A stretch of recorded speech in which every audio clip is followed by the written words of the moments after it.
באתי להצטלם פעם שנייה אצל אלעד, בגלל שהוא פשוט צלם ענק, עם רגישות ועין מיוחדת.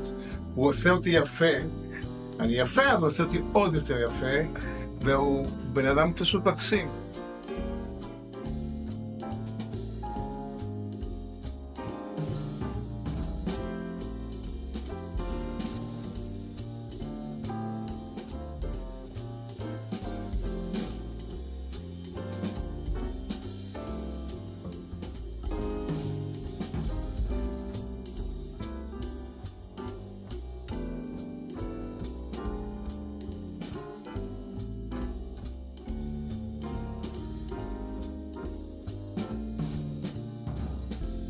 כשאני חושב על צילומים, רק אלעד.